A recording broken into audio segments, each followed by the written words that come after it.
Hello friends, હું છું વિશાલ અને ધ 14 એકેડમી ઓફ શ્રી દોસ્તોનું હાર્દિક સ્વાગત છે. તો ચર્ચા કરવાની છે આજે આપણે ગુજરાતી ઓપ્શનલ વિશે. તો અહીંયા તમે જોઈ શકો છો કે આજનો આપણો ટોપિક છે ગુજરાતી ઓપ્શનલ એટલે કે ગુજરાતી લિટરેચર. તો બસ અત્યાર સુધી આપણે અલગ અલગ ટોપિક પર ચર્ચા કરતા આવ્યા, જેમ કે ગુજરાતી વ્યાકરણ છે, ગુજરાતી સાહિત્ય છે, સાથે ને સાથે આપણે ગુજરાતી લોક સંસ્કૃતિને પણ પેરેલલમાં સમજતા આવતા હતા. પણ આ જે તમામ ટોપિક છે જે આપણે સમજીએ છીએ તે ક્યાંક ને ક્યાંક કનેક્ટેડ છે ગુજરાતી ઓપ્શનલ વિશે.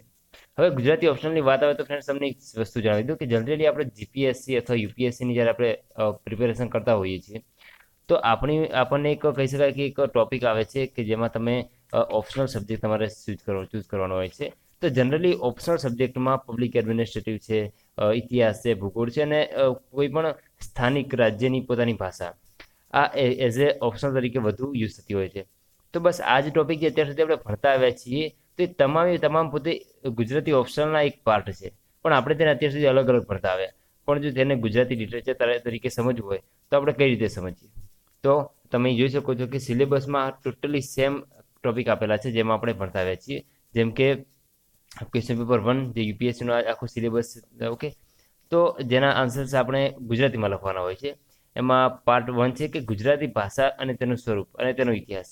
પહેલો ટોપિક છે કે ગુજરાતી ભાષાનો ઇતિહાસ અને મહત્વપૂર્ણ જે પ્રમુખ કહી શકાય પ્રમુખ બોલી, મતલબ જે મોઇન ઇમ્પોર્ટન્ટ બોલાતી હોય તે સુરતી બોલી, પાટણી બોલી, ચરોતરી બોલી અને સૌરાષ્ટ્રી બોલી. અને બીજું અન્ય છે જે સાહિત્યમાં આવી જાય છે. તો ઇન શોર્ટમાં કહેવાનું મિનિંગ કે તમામ બાબતો આપણે ચર્ચા કરીએ છીએ એ તમામ બાબતો શેમાં સંકળાયેલી છે? ગુજરાતી ઓપ્શનલમાં સંકળાયેલી છે. ઓકે, તો સાથે ને સાથે આપણે પેરેલલમાં ગુજરાતી ઓપ્શનલને સમજીએ તો વ્યાકરણ, ઇતિહાસ, સંસ્કૃતિ આ તમામ વસ્તુ આવી જવાની છે. ઓકે, તો આશા રાખીએ છીએ કે ઓપ્શનની સાથે સાથે આપણે તેને સમજીએ જેથી કરીને કોઈ વિદ્યાર્થી મિત્રનો ઓપ્શનલ સબ્જેક્ટ હોય તો તેને વધુ અનુકૂળતા આવી જાય. Okay, yes. તો ચર્ચા કરીએ આપણે પહેલાં ગુજરાતી ઓપ્શનલમાં જે ઇમ્પોર્ટન્ટ પોઈન્ટ છે, જે ભાષાનું સ્વરૂપ છે, ઇતિહાસ છે, તેના વિશે. તો જનરલી ફ્રેન્ડ્સ અહીંયા તમને કન્ટેન્ટ પ્રોવાઈડ કરવામાં આવશે. તેના અંતર્ગત જે બુક્સ છે તે તમારે જાતે પ્રોવાઈડ કરવાની રહેશે, મતલબ જાતે તમારે પરચેસ કરવાની રહેશે, કે જેની લિંક તમને નીચે ડિસ્ક્રિપ્શનમાં આપેલી છે. વ્યવસ્થિત બુક હશે, અથવા તમે જાણો છો કે એનસીઆરટી છે અથવા તો ગુજરાત યુનિવર્સિટી ગ્રંથ નિર્માણ બોર્ડ છે, ત્યાંથી પણ તમે પરચેસ કરી શકો છો. ઓકે, તો પહેલો ક્વેશ્ચન કઈ પ્રકારે છે ફ્રેન્ડ્સ કે ભાષાનો ઉદ્ભવ સોરી ભાષાનો ઉદ્ભવ જનરલી આ ફ્રેન્ડ્સ ખાસ પૂછાય છે ગુજરાતી એટલે કે જીપીએસસીમાં પણ અને યુપીએસસીમાં પણ. તો ભાષાનો ઉદ્ભવ તો એક નાનકડો પોઈન્ટ આપણે કરી લઈ શકીએ. તો કે પહેલી તો વસ્તુ એ કે ભાષા, તો ભાષા છે શું? તો કે ભાષા એ એક કહી શકાય કે એક મળેલી ઈશ્વરદત્ત ભેટ છે. આપણને જે ભાષા મળી છે તે ઈશ્વરદત્તીય ભેટ છે. અને મનુષ્ય એક એવો પ્રાણી છે કે જેને આ ભાષા મળી છે. મનુષ્ય જે એક એવું સામાજિક પ્રાણી છે કે જે ભાષા દ્વારા અલગ તરી આવે છે. હવે સામાજિક પ્રાણી આપણે કહીએ તો જનરલી સામાજિક પ્રાણી કેમ કહીએ છીએ એ પણ આપણે સમજવું જોઈએ. તો આજે વિશ્વમાં જેટલા પણ મનુષ્યો આવેલા છે એ તમામ મનુષ્યો ક્યાંક ને ક્યાંક અને કોઈક ને કોઈક રીતે પોતે શેમાં સંકળાયેલા છે? તો એ સંકળાયેલા છે વ્યવહારિક કાર્યો સાથે. અને આ વ્યવહારિક કાર્યો સાથે સંકળાયેલો જે વ્યક્તિ છે તેને આપણે સામાજિક પ્રાણી કહીએ છીએ. અને એ સામાજિક પ્રાણી શેના દ્વારા અલગ તરી આવે છે? તો ભાષા દ્વારા અલગ તરી આવે છે. ઓકે, તો ભાષાનો ઉદ્ભવ, તો આ જે ભાષા છે જે યુગોથી ચાલતી આવી છે. તો સ્વાભાવિક વસ્તુ છે કે યુગોથી ચાલતી આવી રહેલી આ ભાષા હોય તો આ ભાષાને ટકાવી રાખવા માટે કોઈ કારણ તો હોવું જોઈએ. તો એક પ્રશ્ન છે કે યુગોથી ચાલતી આવતી આ ભાષાને ટકાવી રાખીએ છે કઈ રીતે? તો સમજીએ. તો ભાષા પહેલા ઉદ્ભવ એટલે કે તે આવે છે ક્યાંથી? તો ભાષા ક્યાંથી આવી? તો આવી છે તે લિપિ પરથી. તેના પરથી ઉદ્ભવી છે? લિપિ પરથી. મુખ્યતઃ ભારતીય ઇતિહાસને અનુલક્ષીને, ભારતીય સંસ્કૃતિ અનુલક્ષીને બે લિપિ પ્રચલિત છે. એ છે બ્રાહ્મી લિપિ અને બીજી છે બ્રાહ્મી લિપિ અને ખરોષ્ઠી લિપિ. ઓકે, બ્રાહ્મી લિપિ અને ખરોષ્ઠી લિપિનો ડિફરન્સ શું છે? જો હું તમને એક સિમ્પલ ને સાદા વર્ડમાં કહું કે બ્રાહ્મી લિપિ શું છે, તો બ્રાહ્મી લિપિ એટલે આપણે લખીએ બ્રાહ્મી લિપિ. એકચ્યુઅલી આ જે વર્ડ છે, ફોન્ટ છે, એ તો ગુજરાતી છે, પણ જે આપણે લખીએ છીએ લખવાનું મિનિંગ કે અત્યારે હું કઈ રીતે લખું, હું એટલે આપણે બધા લખીએ છીએ left to right. Left to right એટલે આ છે બ્રાહ્મી લિપિ. અને જ્યારે કોઈ રાઈટ ટુ લેફ્ટ લખવામાં આવે તો એ થશે ખરોષ્ઠી લિપિ. ઓકે, તો લેફ્ટ ટુ રાઈટ છે બ્રાહ્મી લિપિ અને લેફ્ટ ટુ રાઈટ છે બ્રાહ્મી લિપિ અને રાઈટ ટુ લેફ્ટ છે ખરોષ્ઠી લિપિ. ઓકે, તો અત્યારે આપણે બ્રાહ્મી લિપિ લખીએ છીએ, સિમ્પલ વસ્તુ. હવે એની સાથે આપણે એ પણ સમજવું જોઈએ કે લિપિ આવે છે, લિપિનું અસ્તિત્વ છે તે દેવનાગરી લિપિ, એ તો આપણે સૌ જાણીએ છીએ દેવનાગરી સંસ્કૃત લિપિ છે. એટલે કે ઈસવીસન 3500 પહેલા આ જે ભાષાની જે ભાષાકીય શરૂઆત થઈ ગઈ હતી અને જેને આપણે અત્યારે સમજી રહ્યા છીએ. તો એ વખતે જે શરૂઆત થઈ હતી 3500 આસપાસ, અને અત્યારે જે આપણે ભણી રહ્યા છીએ એ તમામ ભાષાની કેટલીક બાબતો વહેંચાયેલી છે. તેને સમજીએ થોડાક મુદ્દાઓમાં. તો શરૂઆતની જે ભાષા હતી તેને કહેવાતી વૈદિક સંસ્કૃત. શું કહેવાતું? વૈદિક સંસ્કૃત કહેવાતું. પછીની જે ભાષા અસ્તિત્વમાં આવી તેને કહેવાયું સંસ્કૃત. એના પછી જે અસ્તિત્વમાં આવી તેને કહેવાય પ્રાકૃત ભાષા અથવા તો પાલી ભાષા. પછી અસ્તિત્વમાં આવી તેને કહેવાય અપભ્રંશ ભાષા. અપભ્રંશ ભાષા. તો વૈદિક સંસ્કૃત. વૈદિક સંસ્કૃતિ આપણને એક ખ્યાલ આવી જાય કે વૈદિક સંસ્કૃત એટલે કે વેદોમાં યુઝ થતો સંસ્કૃત એટલે કે વૈદિક સંસ્કૃત. હવે વેદો કેમ? વેદોનો સમયગાળો આપણે જાણીએ છીએ કે સિંધુ ઘાટી સભ્યતા જે અસ્તિત્વમાં હતી, સિંધુ ઘાટી અસ્તિત્વમાં હતી ત્યાંના લોકો કે જે શાંતિપ્રિય અને અહિંસાવાદી હતા. પરંતુ જે આર્યોનું આગમન થાય છે, આથી જે વૈદિક સંસ્કૃતિને બીજા નામથી આર્યોની ભાષા તરીકે પણ ઓળખવામાં આવે છે. આર્યોની ભાષા તરીકે પણ ઓળખવામાં આવે છે.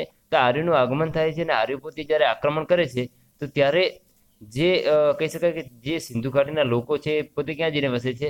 દક્ષિણમાં જઈને વસે છે. અને કદાચ એના જ કારણે તેમને દ્રવિડો કહેવામાં આવે છે. અને આ જ ક્વેશ્ચન ઘણીવાર એક્ઝામમાં પૂછાય છે કે ભારતીય સંસ્કૃતિની સૌથી જે પ્રાચીન પ્રજા છે, જૂની પ્રજા છે, એ કઈ છે? તો આન્સર આવે છે દ્રવિડ પ્રજા. હવે તો આ સમયગાળા દરમિયાન જે પણ બ્રહ્મસૂત્રો બન્યા, બ્રાહ્મણ ગ્રંથો છે, બ્રહ્મસૂત્રો છે, જે પુરાણો છે, વેદો છે, આ તમામ પ્રકારના જે બન્યા તે આજે વૈદિક સંસ્કૃતિની ભાષામાં બન્યા હતા. હવે તમને એક ડાઉટ ક્લિયર કરી, બ્રહ્મસૂત્ર નવો વર્ડ આવ્યો. બ્રાહ્મણ ગ્રંથો છે, ઉપનિષદો છે, પુરાણો છે, શ્રીમદ ભગવદ્ ગીતા, મહાભારત, રામાયણ છે, આ તમામ વસ્તુઓ આપણે સમજી ચૂક્યા છીએ.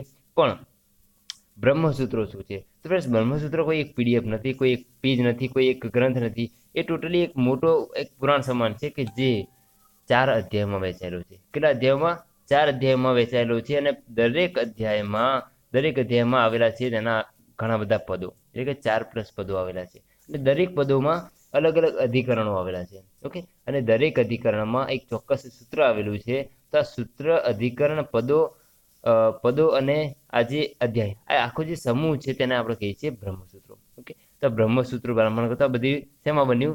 વૈદિક સંસ્કૃતિમાં બન્યું. ઓકે, નેક્સ્ટ વાત કરીએ બીજા નંબરમાં, તો એ છે સંસ્કૃત. હવે સંસ્કૃત કેમ? તો આ જે સંસ્કૃત છે રાજા મહારાજાની ભાષા થઈ ચૂકી હતી. આપણે જાણીએ છીએ કે વૈદિક સંસ્કૃતિ એટલે કે આર્યોનું આગમન થાય છે. પછી ધીમે ધીમે જે વૈદિક અને ઉત્તર વૈદિક કાળનો જે સમયગાળો શરૂ થાય છે કે જેમાં કર્મમૂલક અને જન્મમૂલક, આપણે તેને બે રીતે સમજ્યા હતા. એક અર્થવ્યવસ્થાની દ્રષ્ટિએ સમજ્યા હતા અને બીજું સમજ્યા હતા આપણે ઇતિહાસની દ્રષ્ટિએ અગાઉના લેક્ચરમાં. ઓકે, તો વૈદિક સંસ્કૃતિ બાદ આવે છે રાજા મહારાજાની ભાષા. ચંદ્રગુપ્ત મૌર્ય છે, એની અગાઉ જે અમુક રાજા રજવાડા થઈ ગયા એ વાત છે. તો સંસ્કૃત અને રાજા, તો આ જે સંસ્કૃત લેંગ્વેજ છે એ રાજા મહારાજાઓની ભાષા તરીકે ઓળખાય છે. પણ જે અને બીજી વસ્તુ કે આ બંને ભાષા જે પેરેલલમાં હતી, એટલે આ ભાષા સ્વતંત્રપણે હતી. એ સમયે બ્રાહ્મણોનું ઉચ્ચ સ્થાન હતું, આપણે જાણીએ છીએ. અને આ જે સંસ્કૃત ભાષા અને પ્રાકૃત પાલી ભાષા છે, આ ત્રણેય જે છે સમકાલીન હતી. કઈ રીતે? તો આ સંસ્કૃત ભાષા છે તે પોતે ઉચ્ચ વર્ણીય લોકોની ભાષા હતી. કેવા લોકોની ભાષા હતી? ઉચ્ચ વર્ણીય લોકોની ભાષા હતી. એટલા માટે, એટલે કે કોઈ વ્યક્તિ કે જે પોતે વિદ્વતા મેળવવા માટે, શાસ્ત્રી થવા માટે પોતે તક્ષશિલા જેવી મોટી વિદ્યાપીઠ હોય, નાલંદા સમાન હોય, વલ્લભી વિદ્યાપીઠ, આ બધી વિદ્યાપીઠોમાં ભણે અને પોતે વિદ્વતા પામે, તે આ સંસ્કૃત ભાષાથી વિદ્વતા પામતો વારાણસીમાં. ઓકે, અને એ જ પ્રમાણે જે પ્રાકૃત અને પાલી ભાષા છે એ પોતે સ્થાનિક ભાષા હતી. જે વ્યક્તિ પોતે ભણ્યો નથી, પોતે કહી શકાય કે આ રોજિંદા જીવનમાં પોતે પોતાના ગામડામાં સ્થાનિક ભાષામાં જ રહ્યો છે, એ જ ભાષા તેને આવડે છે, તેવી ભાષાથી પ્રાકૃત અને પાલી ભાષા. અને એ સમયગાળો હતો જૈન અને બૌદ્ધ ધર્મનો. આ બૌદ્ધ ધર્મના જે ત્રણેય પીટક છે, ધર્મ પીટકો, એટલે કે સૂત પીટક, વિનય પીટક અને અભિધમ્મ પીટક. આ સૂત પીટક, વિનય પીટક અને અભિધમ્મ પીટક, ત્રણેય પીટક એ કઈ ભાષામાં લખાવાય છે? પાલી ભાષામાં લખવામાં આવે છે, એટલે કે સ્થાનિક ભાષામાં લખવામાં આવે છે. બીજું પ્રાકૃતની વાત કરીએ તો આપણને બેના શિલાલેખ યાદ આવી જવા જોઈએ. કયા શિલાલેખ? તો આપણે જાણીએ છીએ જુનાગઢમાં અશોકનો શિલાલેખ છે, સ્કંદગુપ્તનો શિલાલેખ છે અને રુદ્રતામાનો શિલાલેખ છે. આ ત્રણેયના શિલાલેખ જે છે પોતે પ્રાકૃત ભાષામાં લખાવાય છે, સંસ્કૃતમાં લખાવાય છે. ઓકે, તો એ પણ પુરાવો દર્શાવે છે. હવે અહીંયા એક પ્રશ્ન મોટો ઉદ્ભવે છે કે સમયગાળા દરમિયાન આ બાબતનો ખૂબ જ વિરોધ થયો હતો. કઈ બાબતનો? તો કે સંસ્કૃત એ ખૂબ જ ઉચ્ચ ભાષા છે, બ્રાહ્મણોની ભાષા છે, બ્રાહ્મણોને ખૂબ જ ઉચ્ચ સ્થાન હતું એ સમયે. છતાં પણ આજે બૌદ્ધ ધર્મ અને જૈન ધર્મ દ્વારા આજે પ્રાકૃત અને પાલી ભાષાને થોડુંક વધુ મહત્વ અપાતું હતું. કેમ? કારણ કે આજે આપણે જાણીએ છીએ કે દરેક વ્યક્તિ પોતે ઉચ્ચ સ્તરીય શિક્ષણ નથી મેળવી શકતું. એટલા માટે દરેક વ્યક્તિ પોતે સંસ્કૃત નહોતો જાણતો. દરેકને પાસે ભાષાકીય જ્ઞાન તો હતું જ. તો આથી જ જે ધર્મના જે અનુયાયીઓ છે, ધર્મના જે આગળ પડતા લોકો છે, જે બૌદ્ધ ધર્મ અને જૈન ધર્મના, તેમને પોતે પોતાના જે શિલાલેખો અને પોતાના ધર્મગ્રંથો આ ગ્રંથમાં લખવાનો પ્રયાસ કરેલો. ઓકે, હવે છેલ્લો મુદ્દો છે એ છે અપભ્રંશ. અપભ્રંશ ભાષા એટલે કે સ્થાનિક ભાષા, પ્યોરલી સ્થાનિક ભાષા. અહીંયા સ્થાનિક ભાષા અને આ સ્થાનિક ભાષામાં ડિફરન્ટ છે. કઈ રીતે? આ સ્થાનિક ભાષા એ ચોક્કસ સમુદાય સાથે સંકળાયેલી હતી, આ ચોક્કસ એરિયા સાથે સંકળાય છે. હવે ઓકે, એટલે ઇન શોર્ટમાં કહી શકીએ કે પ્રાદેશિક ભાષા. અને શરૂઆત થાય છે 11 શતકથી એની શરૂઆત થાય છે. હવે આમાં જો એક અપભ્રંશ ભાષામાં તો સૌથી વધુ સાહિત્ય જોવા મળે છે હેમચંદ્રાચાર્ય સૂરીનું. હેમચંદ્રાચાર્ય સૂરીનું એટલે કે કહી શકાય કે જૈન ધર્મનું ઘણું સાહિત્ય આમાં જોવા મળે છે. હેમચંદ્રાચાર્યનું નામ લઈએ તો આપણને એક વસ્તુ યાદ આવી કે એમનું સિદ્ધહેમ શબ્દાનું શાસન. સિદ્ધહેમ શબ્દાનું શાસન નામનો જે ગ્રંથ છે, જે વ્યાકરણ ગ્રંથ તેમણે રચ્યો હતો, એ વ્યાકરણ ગ્રંથ પણ એક સંકળાયેલો છે શેની સાથે? અપભ્રંશ સાથે. ઓકે, આટલી જે ઇમ્પોર્ટન્ટ બાબતો છે તેને અંતર્ગત મહત્વની છે. હવે કેટલાક સેન્ટેન્સ આપણે જોઈએ જે પરીક્ષાના અંતર્ગત પૂછાયા છે. તો હવે આ જે અપભ્રંશ ભાષા છે, જે અત્યારની આધુનિક ભાષા પણ કહી શકીએ, કે જે પોતે સ્થાનિક અને પ્રાદેશિક ભાષા બની ચૂકી છે. તો તેને કેટલાક કવિઓએ અલગ તરીકે ઉલ્લેખી હતી કે ઉમાશંકર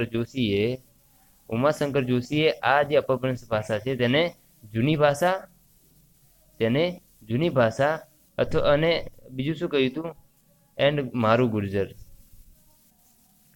ગુર્જર તરીકે ઉલ્લેખી હતી. એ જ પ્રમાણે ડૉક્ટર તેસી તોરીએ જૂની પશ્ચિમી ગુજરાતી તરીકે ઉલ્લેખી હતી. તો આમ બે મહત્વના વ્યક્તિઓએ પોતાનો વિચાર રજૂ કરીને પોતાના શબ્દ રજૂ કર્યા હતા. અને આવા ઘણા બધા શબ્દો જે છે ગુજરાતી ભાષાના ઉદ્ભાવનમાં, તેમના ભાષાના વિકાસમાં, ભાષાના ઉદ્ભવમાં ખૂબ જ મહત્વના છે. બસ આટલી જ ઇમ્પોર્ટન્ટ બાબતો હતી, એ પરીક્ષાને લક્ષીને ખૂબ જ મહત્વની છે. તો તમે ઓપ્શનલ તરીકે અને સાહિત્ય તરીકે બંને દ્રષ્ટિથી તેને સમજી શકો છો. તો અહીંયા આપણે લેક્ચર ફિનિશ કરીએ છીએ. મળીશું નેક્સ્ટ લેક્ચરમાં ગુજરાતી ઓપ્શનના બીજા ટોપિક એટલે ગુજરાતી ભાષાના વિકાસ વિશે. ત્યાર પછી આપણે ધીમે ધીમે આપણે પ્રયાસ કરીશું કે સાહિત્યને, વ્યાકરણને અને સંસ્કૃતિ ત્રણેયને પેરેલલમાં સમજીએ અને એવી રીતે સમજીએ કે જેથી કરીને આપણે ઓપ્શનલ સબ્જેક્ટ પણ સોલ્વ થઈ જાય અને સાથે ને સાથે આપણે બીજું એટલે કે કહી શકાય કે એ ટોપિક પણ આપણા સોલ્વ થઈ જાય. ઓકે, તો ફ્રેન્ડ્સ અહીંયા આપણે લેક્ચર ફિનિશ કરીએ છીએ. મળીશું નેક્સ્ટ લેક્ચરમાં. અને બીજી ખાસ વાત કે અહીંયા તમને યુટ્યુબ લેક્ચર ઓનલાઈન પ્રોવાઈડ કરાવવાના જ છે ડેલી, પરંતુ અમારું જે ટેલિગ્રામ ચેનલ છે એમાં classroom coaching with the 1410 classroom teaching with the 1410 એક સ્પેશિયલ ચેનલ અમે બનાવી છે, જેમાં અમે અહીંયા જે અમારા ક્લિયરલી આઉટ જે અહીંયા પ્રિપેરેશન કરીએ છીએ રેગ્યુલરલી જે શેડ્યુલ વાઇઝ તમને બંને તો પ્રયાસ કરીશું પ્રોવાઈડ કરવાનો. સમય નિર્ધારિત નથી, તમને મેક્સિમમ વિડીયો પ્રોવાઈડ કરવામાં આવશે અમુક સમય, જેથી અમને સમય મળે એ પ્રમાણે. તો આશા રાખું છું કે તમે જોઈન કરશો, તમારા જ ફાયદારૂપ રહેશે. તો આપણે અહીંયા લેક્ચર ફિનિશ કરીએ છીએ. મળીશું નેક્સ્ટ લેક્ચરમાં. Thank you. જય હિન્દ.